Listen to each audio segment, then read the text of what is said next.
सा सकीना गहरी चोट युधिष्ठिर की मुनि कल्प मृदुल काया। सा सकीना गहरी चोट युधिष्ठिर की मुनि कल्प मृदुल काया। वह मुनियों के समान का कल जो शरीर था और उनकी काया थी, वह कर्ण के चोट को प्रहार को संभाल नहीं पाए, सह नहीं सके। भागे हुए रण को छोड़ कर्ण ने झपटा दौड़कर ग्रीवा पकड़। कर्ण जो है युधिष्ठिर को रण में पछाड़ते हैं और तब युधिष्ठिर जो है वह युद्ध से भागने लगते हैं। इस संदर्भ में दिनकर जी बड़ा अच्छा रस में लिखते हुए कहते हैं, भागे हुए रण को छोड़ कर्ण ने झपट दौड़कर कहा ग्रीव कौतुक से बोला महाराज। जब वह युद्ध से भागने लगे युधिष्ठिर कर्ण के डर से, कहते हैं दिनकर जी कि कर्ण दौड़कर भागे हुए रण को छोड़ कर्ण ने झपट दौड़कर कहा ग्रीव, और कर्ण दौड़कर उनका गर्दन पकड़ लेता है। कौतुक से बोला महाराज तुम तो निकले कोमल अति। और बड़ा कौतुक से मजाक बस कर्ण कहते हैं, मजाक बस हंसकर कहते हैं महाराज धर्मराज आप तो बड़ा ही कोमल निकले। हाँ भीरू नहीं कोमल कहकर ही जान बचाए देता हूँ। और हंसकर कर्ण कहते हैं कि तुम्हें भीरू नहीं डरपोक नहीं, भीरू का अर्थ होता है डरपोक, भीरू कायर डरपोक कहकर नहीं बल्कि कोमल कहकर तुम्हारा प्राण बचाए देता हूँ, तुम्हारा प्राण मैं बचा देता हूँ। आगे की खातिर एक युक्ति भी सरल बताए देता हूँ और आगे के लिए एक अच्छा उपाय भी तुम्हें बता देता हूँ।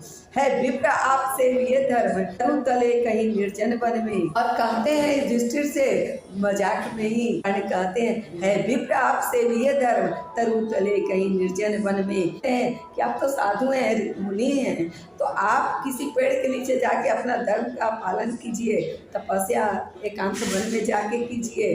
बताइए साधुओं को इस महाघोर रण में क्या आवश्यकता है। तो इसी संदर्भ में दिनकर जी कहते हैं कि किस तरह युधिष्ठिर को सामने पाकर भी गला दबोच कर भी कर्ण छोड़ देते हैं। काहे के लिए, तो इस युद्ध भूमि में भी वह अपनी माता के वचन को याद रखें। माता का वह दिया हुआ वचन याद, माता को जो उन्होंने वचन दिया था कि 4 पुत्रों को नहीं मारूंगा, इसलिए वह युधिष्ठिर को छोड़ देते हैं। और बड़ा ही व्यंग्यपूर्ण मजाक में वह युधिष्ठिर से कहते हैं। इस संदर्भ में दिनकर जी कहते हैं, वेरन को छोड़कर ने झपट दौड़कर कहा ग्रीव कौतुक से बोला महाराज तुम तो निकले कोमल अति। महाराज निकले कोमल अति, भीरू नहीं कोमल कहकर ही जान बचाए देता हूँ। आगे की खातिर एक युक्ति भी सरल बताए देता हूँ। है विप्र आप सेविए, हे विप्र आप सेविए, हे ब्राह्मण आप इस क्या करिए, तो धर्म का सेवा कीजिए, जो धर्म है इसका पालन कीजिए। है विप्र धर्म तरु तले कहीं निर्जन वन में, क्या काम साधुओं का कहिए इस घनघोर घातक रण में। मत कभी छात्रता के धोखे रण का प्रदाह झेला करिए। कहते हैं कि क्षत्रिय के धोखे में मत रहिए और रण को प्रदाह को झेलिए भी मत। जाइए नहीं फिर कभी गरुड़ की झपटों से खेला करिए, और जाइए और आइंदा गरुड़ के झपटों में खेलने मत आइए, युद्ध भूमि में मत आइए। भागे विपन्न हो समर छोड़ ग्लानि में निमज्जित धर्मराज, लेकिन बहुत ही ग्लानि से भरे हुए धर्मराज जो है वह युद्ध भूमि से कर्ण के डर से भाग जाते हैं। सोचते कहेगा क्या मन में जाने असुरों का समाज, और यह भी सोचते हैं कि यहाँ वीरों का समाज मेरे लिए क्या मन में सोचेगा। प्राणी हरण करके रहने क्यों नहीं हमारा मन दिया, प्राणी हरण करके रहने क्यों नहीं हमारा मन दिया।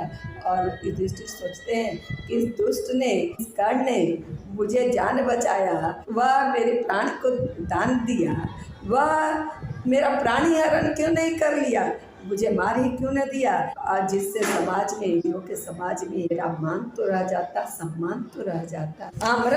आमरण ग्लानि सहने को ही पापी ने जीवन दान दिया।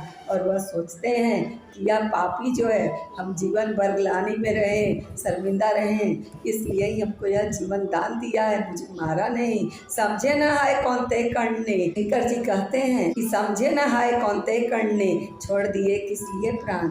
लेकिन युधिष्ठिर यह नहीं जानते थे कर्ण ने उसके प्राण क्यों छोड़े। गर्दन पर आकर लौट गई सहसा की विजय की कृपान। और युधिष्ठिर के कर्ण के गर्दन पर आकर भी कर्ण ने अपनी तलवार को लौटा लिया, उसके तलवार लौट गए, वह लौट गए। लेकिन अदृश्य ने लिखा कर्ण ने वचन धर्म का पाल दिया। लेकिन कोई नहीं जानता था, तो वह तो कर्ण ही जानते थे कि अदृश्य में लिखा हुआ जो था, कर्ण ने अपने वचन को पालन करने के लिए ही, कि माँ को उन्होंने जो प्रण किया था, वचन दिया था कि तुम्हारे 4 पुत्रों को नहीं मारेंगे, इसलिए वह